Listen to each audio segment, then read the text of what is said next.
बिस्मिल्लाहिर्रहमानिर्रहीम। अस्सलाम वालेकुम वरहमतुल्लाहि वबरकातुहू। आसान इलाज के साथ मैं हूँ ज़िया। ख़वातीन मुख्तलिफ़ बीमारियों का शिकार हो जाती हैं। अपनी फितरी शर्म हया की वजह से अपनी तकलीफ़ का इजहार कम ही करती हैं, लेकिन हमें चाहिए कि उनकी सेहत और तंदुरुस्ती का ख़ास ख्याल रखें। वो लड़कियां जो गैर शादीशुदा हैं, उनकी माँ का ये फ़र्ज़ बनता है कि वो अपनी बेटी की सेहत की तरफ ख़ास तवज्जो दें।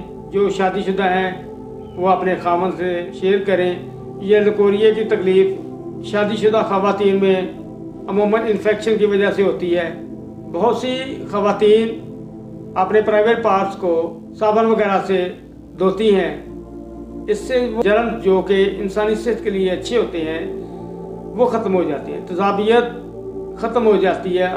क्योंकि साबुन जो होता है वो अल्कली टाइप होता है, इसलिए इसे इस्तेमाल नहीं करना चाहिए, क्योंकि इससे लकोरिए की तकलीफ़ हो जाती है। अगर हो सके तो इस हिस्से को धोने के लिए पानी नीम गर्म में लीमू निचोड़ के उससे साफ़ कर लें, इससे कोई फ़र्क नहीं पड़ेगा। इन्फेक्शन के लिए अमूमन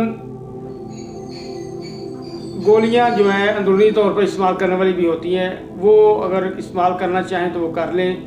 मेडिकल स्टोर से मिल जाती हैं, बहुत अच्छा रिज़ल्ट है उनका भी।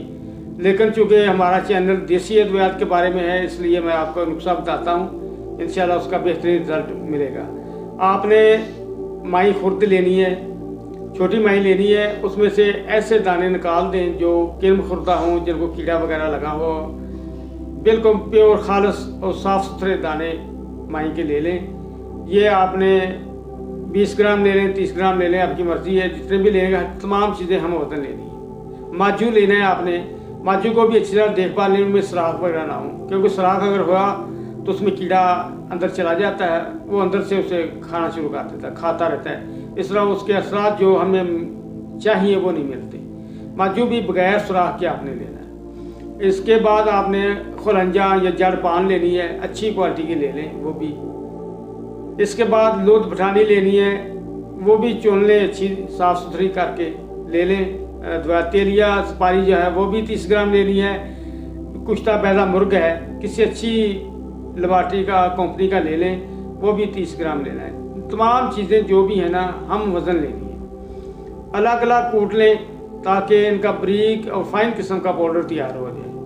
ख़ास तौर पर माजू और जड़ पान जो है ना, इसको अच्छी तरह कूटें, ये मोटी मोटी रह जाती है, इसे बारीक पीस लें। ऐसे करें। 1000 मिलीग्राम वाले 00 साइज कैप्सूल ले लें, अच्छी तरह कूट कर भर लें, ताकि ज़्यादा से ज़्यादा मकदार 1 ग्राम दवाई आनी चाहिए इसमें। 1000 मिलीग्राम छोटे कैप्सूल हैं तो 2, बड़ा कैप्सूल 1। आपकी दवाई तैयार हो गई है तो आपने दूध के साथ लेनी है, नीम गर्म दूध के साथ। अगर तो शादीशुदा हैं तो 2 कैप्सूल सुबह लेने हैं, चीनी मिला लें थोड़ी सी दूध में, और 1 रात को सोते वक्त लेना है। इसी तरह अगर गैर शादीशुदा है तो 1 कैप्सूल सुबह, 1 कैप्सूल शाम को आपने लेना है। चीनी ज़रूर मिलानी है इसमें, ताकि कब्ज़ वगैरह ना हो, क्योंकि काबिल अशिया होती हैं। इसके साथ आपने जो मैंने तरीका बताया है सफाई का, उसी तरह करना है। साबुन वगैरह का इस्तेमाल बिल्कुल नहीं करना, क्योंकि इससे तेज़ाबियत जो अल्लाह ने कुदरती तौर पर पैदा की है वो ख़त्म हो जाती है। इस तरह जरासीम जो है वो इन्फेक्शन पैदा करने का सबब बन जाते हैं।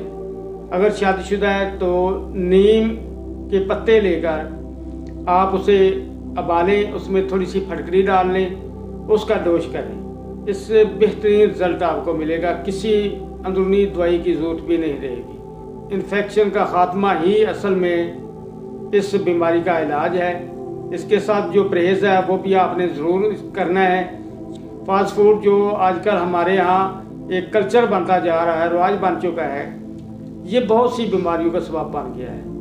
ये आजकल जितनी भी बीमारियां, तकरीबन इससे बहुत ज़्यादा बीमारियां इसी वजह से पैदा हो रही हैं। कोल्ड ड्रिंक्स आपने कतन बिल्कुल इस्तेमाल नहीं करने।